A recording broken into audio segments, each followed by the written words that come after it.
Don't worry, it's just your internet aunt hoping you can come over and make a 7-layer cake sometime this weekend. Sacred to the Wood here, chatting it up with Kristina Wong, a blessed and needed performance artist, comedian, writer, and yes, elected representative. Kristina has such an array of experiences and different forms of art she's created, you have to just dive in yourself. Go to her website, KristinaWong.com, and just be amazed at what she has accomplished. I literally don't have enough time in the world to list her incredible talents. At the beginning of the pandemic, Kristina started a movement sewing and distributing masks for people in need. Her epic love spread like a wildfire, and before she could blink, hundreds of people poured in to help with the operation, eventually flowering into Auntie's Sewing Squad, which is an unbearably awesome community nationwide, making and sourcing much-needed COVID protection and getting it to those in need, even if it means getting a little risky-bisky. I can't wait for you to learn all that I did during this chat. Kristina is full of conviction and passion, and I just had a great time. Alrighty, and away we go.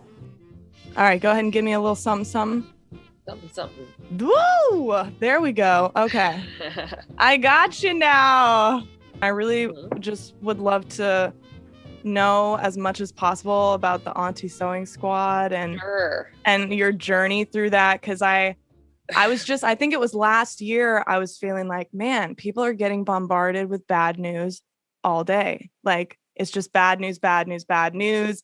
You know, with so politically, socially, all these things were so turbulent around the country. And so I thought this year, like, all right, we're kind of set on a new path and maybe we can start focusing on good news. And you don't really see a lot of good news featured on the news. So I was like, let's get some good news going. Our good news is as a result of bad news. Like, it's like I know. yin yang, right? Like, yeah, and that's always how it is. And that's kind of that balance. But I was literally just researching on inspiring stories, and I came across your story and I was like, I know Kristina. I was like, oh my gosh, I know.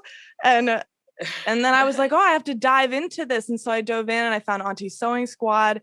And so I became really fascinated, and I really just kind of melted inside and fell in love with everything that came out of it. Sweet. Yeah, we're very sweet.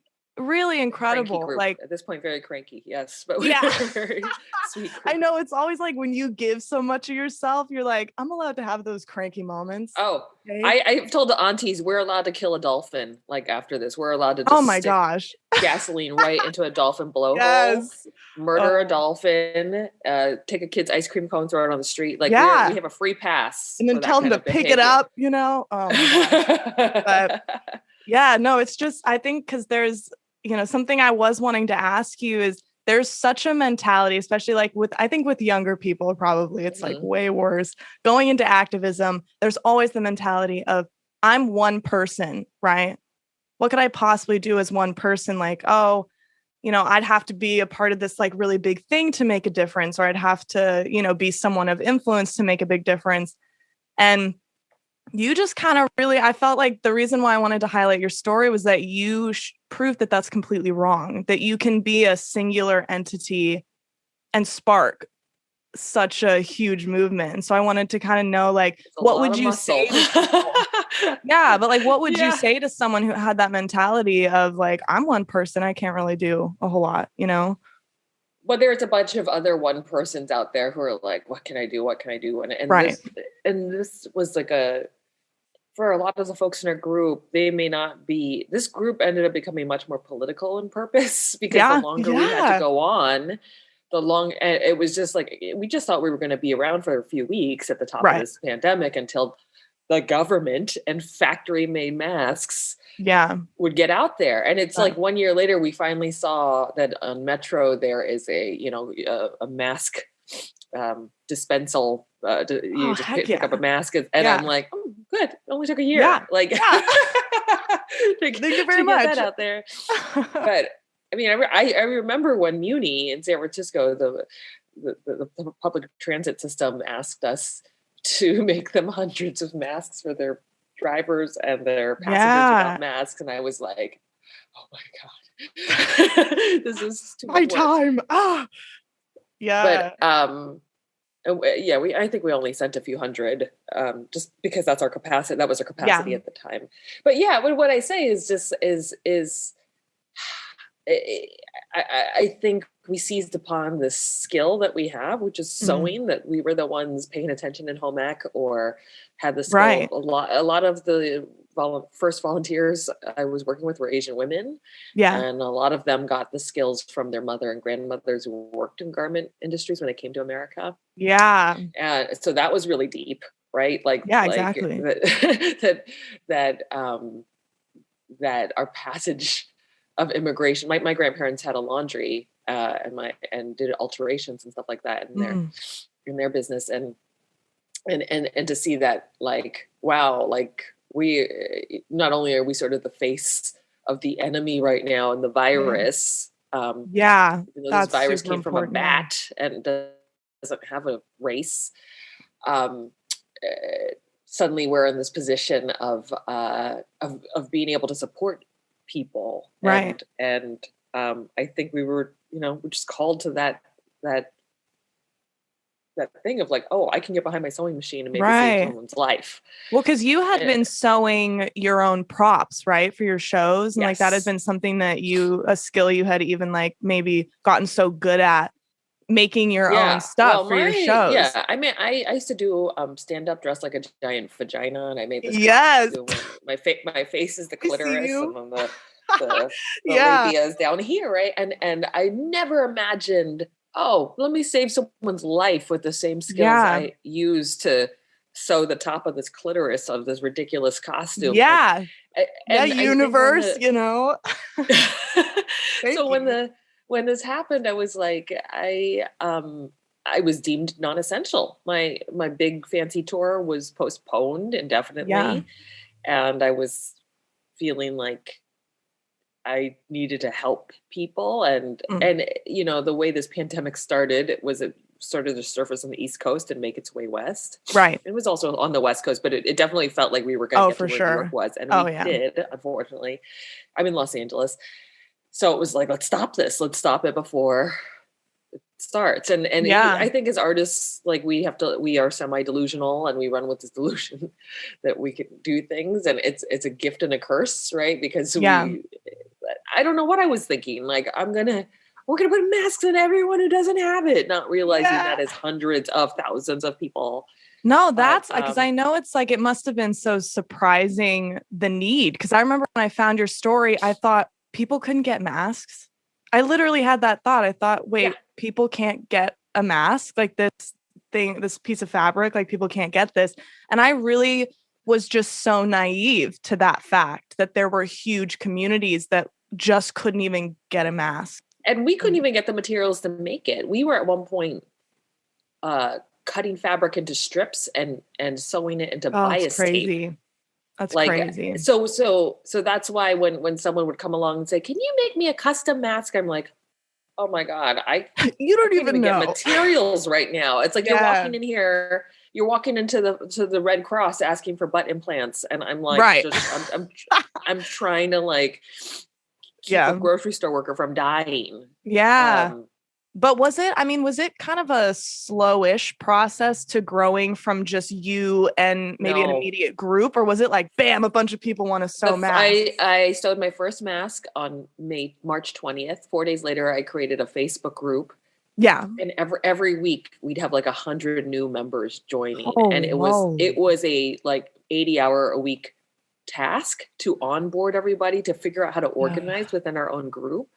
To get clearer about our priorities. Because my first naive thing was like, oh, let me just offer it to anyone who's immunocompromised or who's an essential worker, not realizing that everyone who's ever had a cold believes they're immunocompromised. I mean, there's definitely some people I'm like, I think you're just at home right now, but you're very scared and ready. I'm capping on them now because it was like, because I fucking have worked so hard. Oh my God. And it went from like feeling very generous and very patriotic to very quickly frantic, bitter, panicked, scared, but also feeling this immense sense of like, I have this responsibility that I have the skills to help.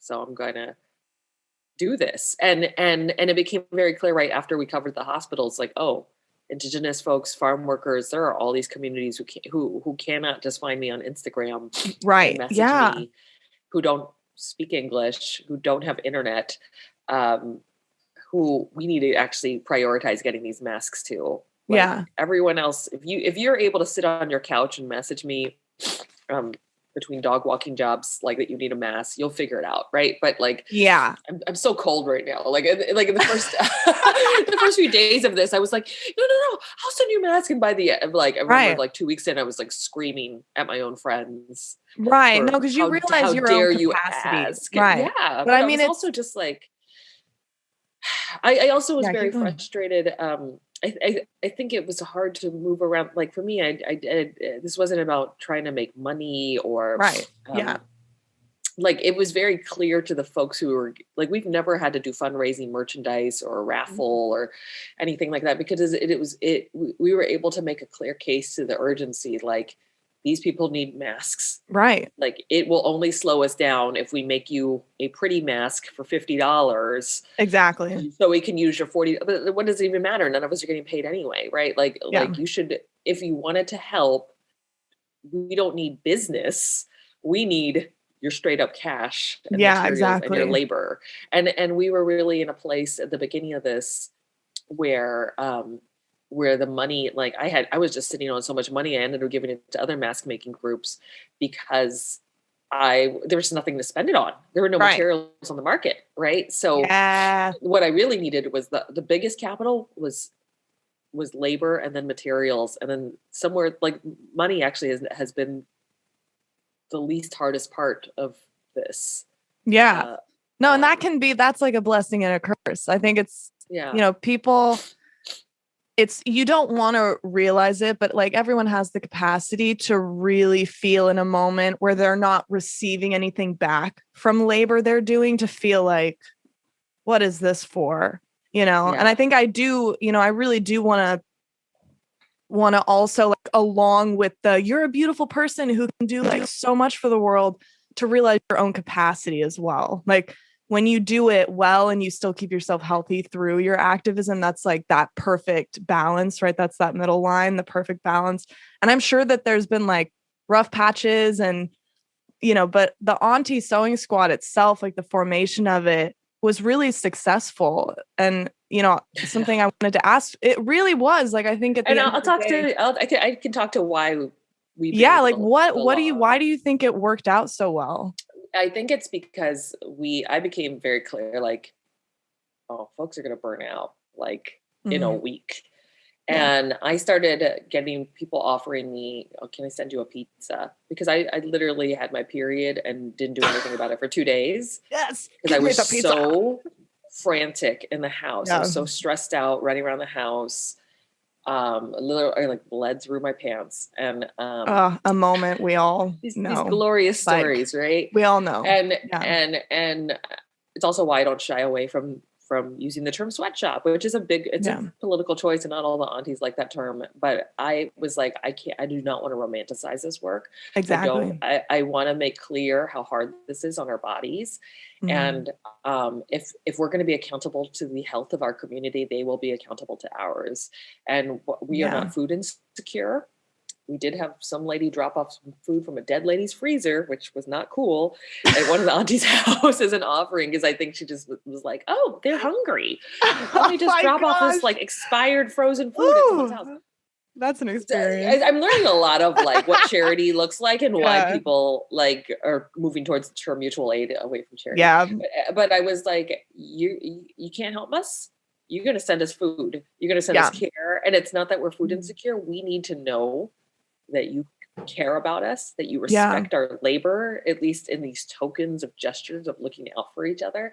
And so many people were offering pizzas that I asked my friend Gail, Auntie Gail now, to be the care coordinator and to facilitate requests for care. Right. And that has become a tricky system in itself, because I think for some aunties who had joined briefly, they were like, okay, I cut 20 masks, send me a pizza. And it's like, no, this is not, it's it's not payment, right? But it's about knowing that you can take breaks, and there's not an equivalency between, while you can't just be show up to the group and just start asking for pizzas, which also has happened. So it's just weird. For someone who, just to like go off of that, for someone who maybe like doesn't have the resources to actually sew or anything like that, like what's the best way that someone can just like really help Auntie Sewing Squad? Like just give a nice little gem, a little nugget of goodness.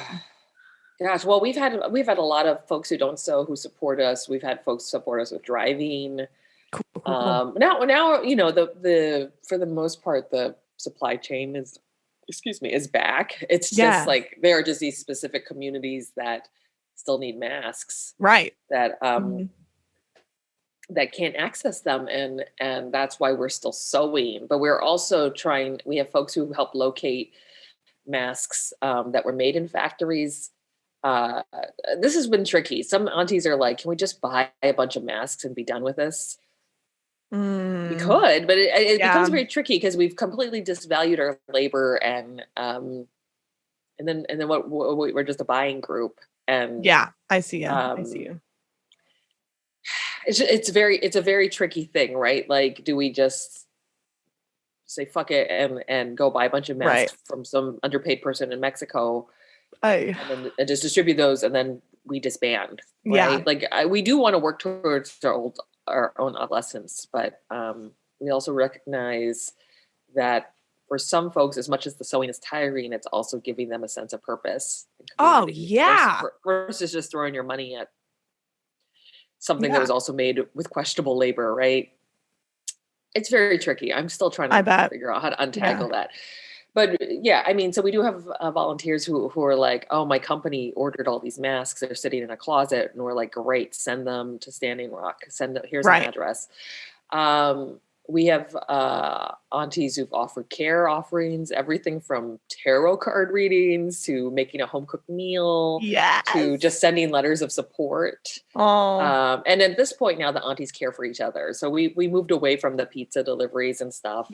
To now that we're like 800 aunties strong.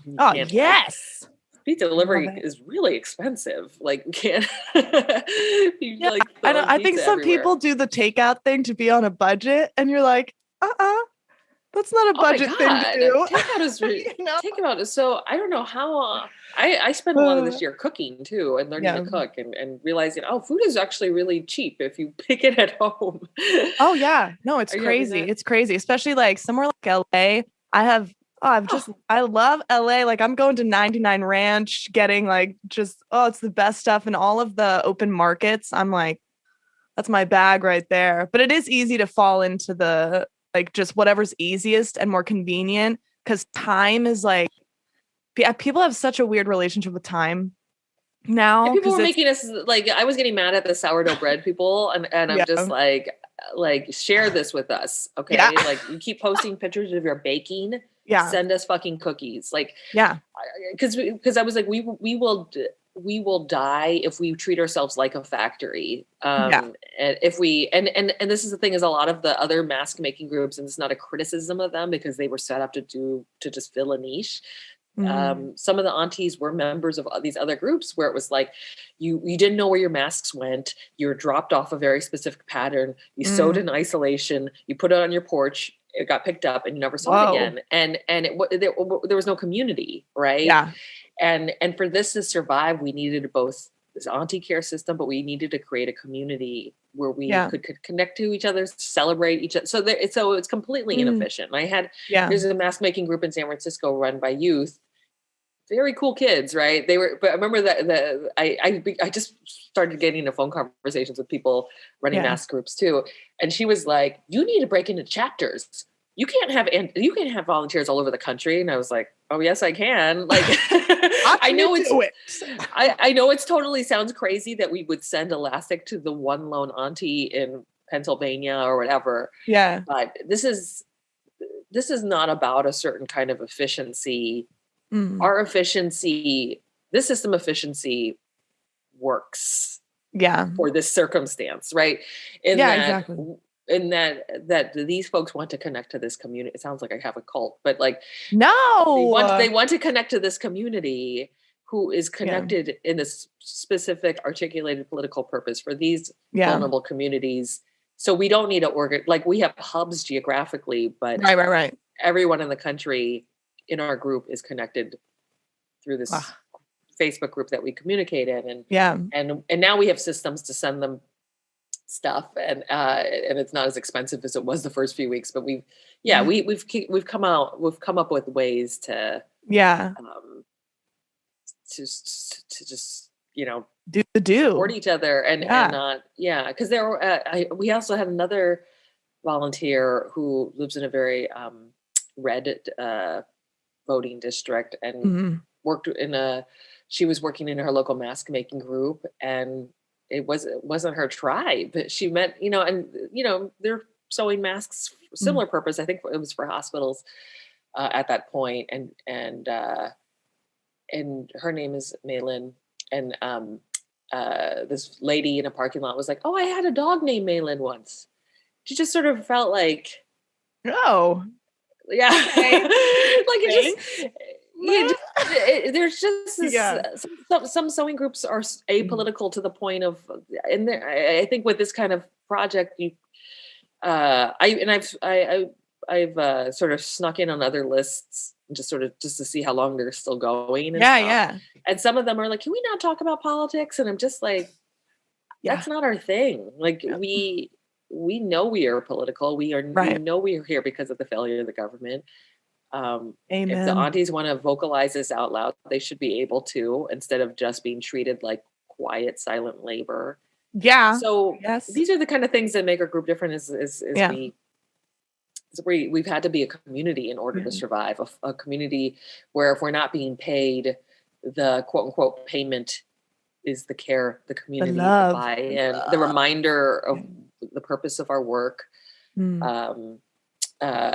Seeing leaders in everyone inside the group. So aunties are invited to look in their communities locally, and if there is a need they see, they can help and ask for a community and have the other aunties jump and that's in really that's such a beautiful thing. Like I think that's really what you hope for, is starting off even at a singular point and it just going in a million, like stretching its hands out, and I'm never doing this again, cool thing. By the way, in the next pandemic, you've planted the seed. I think it's totally understandable. And like coming out, like you've planted the seed there. And I'm sure so many people who have gotten involved in whichever way are going to come out of it probably inspired to even do their own thing, like a little branch off of it. So that's kind of like, definitely, I've never experienced this sort of generosity before, and I've never connected, especially someone living in LA as an artist. I realized at a point when all these strangers were showing up outside my house, so that I tend to try to keep for them. I mean, most folks know I live in Koreatown, but I don't give out my address. Right. So, in this panic, I was giving my address to people who had to come by and pick up fabric and elastic and stuff. And but there was just so much trust with it, because these folks were willing to also do what I was doing, which is drop everything to sew masks. And I realized, wow, I don't know what you do for a living. I don't know what you could do for my career. Right. I don't know any of this, but I have so much love and respect for you for giving of yourself this way. And I think that has been a lot of what this community is one, it rooted in just like this unconditional giving. That said, we also, very much like, I feel very protective of our labor, because we do get approached by people who just think we just sit on an infinite amount of time and can just like, okay, 1,000 masks, boom. Like, no, like no problem. Have to understand. I remember talking to this woman, we were writing back and forth, and she, I think, was with a convalescent home and needed masks. And I was like, we ask that, you just help us understand that how many you need exactly, because as many as possible doesn't mean anything. Some as many as possible means 25, and for others it's 300,000, right? So we need to identify these numbers, and we need to know that you have a plan to distribute them. Right. We can't not just like, give me all these masks. and we'll see. Yeah, we're not just going to mail it to someone who lives on the Navajo Nation who never leaves their home, right? Yeah. Like, we have to find that person of that community who has a distribution plan in place, right? And we'll get that stuff out there. So, yeah, and I remember just saying we just need to have a sense also, like, what the urgency is, if there's any kind of COVID cases, because these aunties have to know it's worth their time to sew through the night. Oh yeah. And she's like, I don't want anyone to sew through the night. And I'm like, how do you think these get made? Like, this is someone's time, right? Like, yeah, I know people outside of it will detach so much, like being just a receiver of something. Yeah. You detach, you don't understand. And it's part of what we do. We go to a store, we see something already in its finished state in the package, we get it, and we're not a part of the process whatsoever. Yeah. And so we've so detached from manufacturing in this country. Like, it's that was crazy. really what was crazy. Was I was on the phone with people in the garment district, with clothing companies, trying to get materials. At one point I called the garment workers center, which is more like an organizing mechanism for garment laborers, right? They're not an employment agency, but I was like, how do I just hire out work? Like, I just was so desperate to make this go away. And, I'm a performance artist, right? I've never, like, I sew stuff, but I've never run a production line. Right. And suddenly I was in this weird position of trying to source materials in a pandemic, send them to other aunties who haven't sewn in a long time, tutoring them on, like, and then reading mask efficacy studies. Yeah. I'm not a fucking scientist, but I'm, like, reading these studies, like, trying to figure out, like, what's the best pattern. And then there's those very unhelpful people who would be sending me, like, I think this is a waste of time, because there was, like, one article going around how cloth masks don't work or whatever, and I was just like, okay, yeah, thank you. I'm like trying to stick my finger in a dam, and you're, like, standing there going, it's not working. So, I've learned that people are amazing and people are garbage during this. But, like, at the top of this, I was like, it did awaken my, like, people are amazing and great. And then now I'm just, like, very sad that we got to this point where, 500,000 people are dead, and it could have been prevented. It's horrible. And, I know. It's really, you always want to see silver linings. Like, that's part of what I want to do with Fog, is, like, it's that yin and yang, that sometimes really awful things happen, but really beautiful things can come out of them, and it can happen the other way around as well. And that's just, like, our capacity as a species on this planet. But I think it's like right now, it's like things are getting so much better. It seems like LA especially is, like, really, it's, like, looking up, right? A lot of people are getting vaccinated, but are you feeling the numbers like are down, but restaurants are going out of business. Oh yeah. No, the effects of it, even just driving down Ventura, I'm like, it's like for lease, driving down the road. And it was so sad.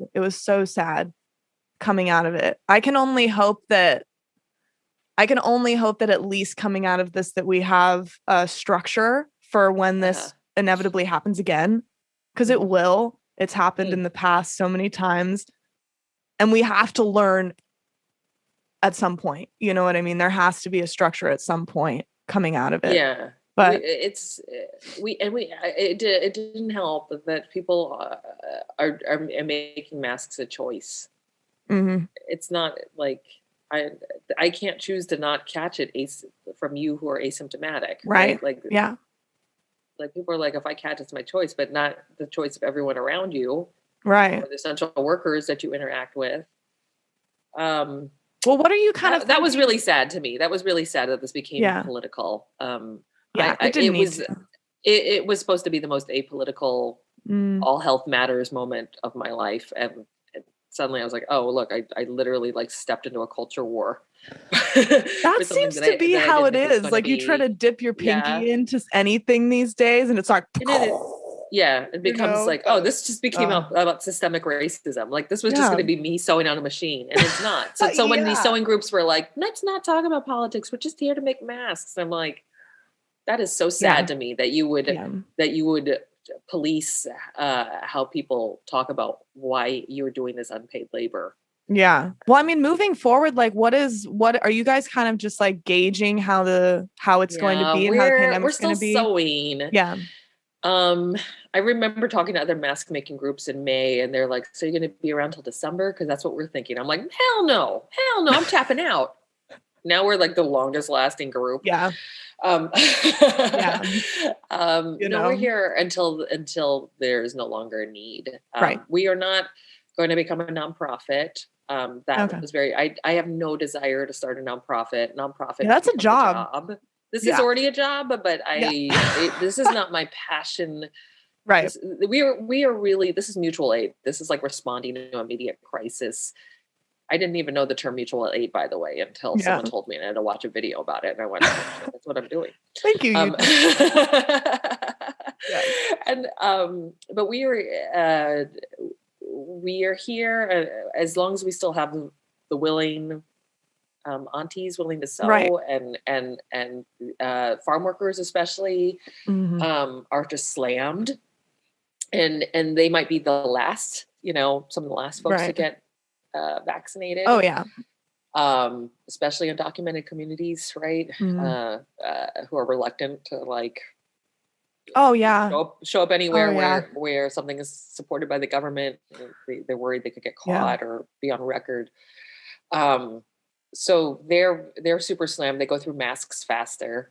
The word from their organizers is they're just so slammed. They don't have time to tell us how many they need. Right. So we just have on a rotation all their addresses and send stuff to them. So yeah, we're still here. We have many aunties who quote unquote retired, right? Right. But still support the group in other ways. I haven't even touched my sewing machine in months. Like I'm just on this end of the workload, just trying to organize us. And then I tour the show Kristina Wong Sweatshop Overlord. I was going to ask you about that. What's happening with all of that? Speaking of your passion, I mean, it was like a friend, Leilani Chan, who was one of the aunties that has a theater company called Theater Productions. Like a month in, she's like, so we're going to try to explore this digital format and see if we can do theater this way. And I was like, yes. And I really want you to be an artist, Kristina. I was like, what? No, I guess so. What? And like the only thing I could think to write was just like sort of a living rant of what it was like day to day. And how weird it. I mean, I really left from this feeling like we are just in this guerrilla state. Like that's like Banana Republic. Like that's what this is. That's what this pandemic has left me with.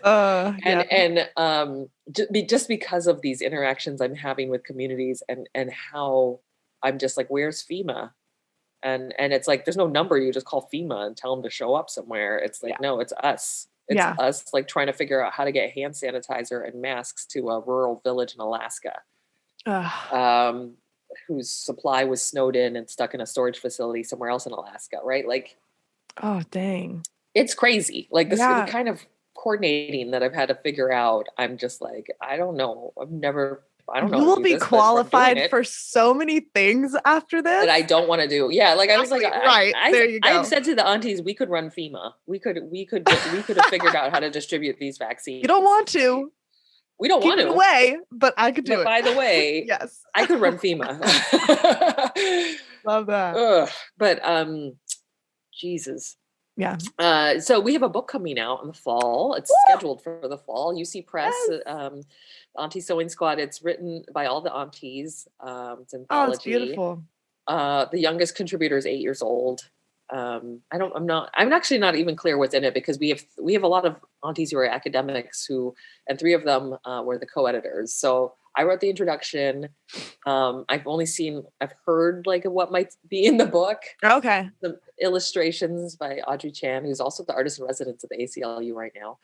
And my whole dream is that we get to meet each other in person at these book launches. Now, I don't know if that's going to happen or not, but we would call it the Auntie Retirement Party.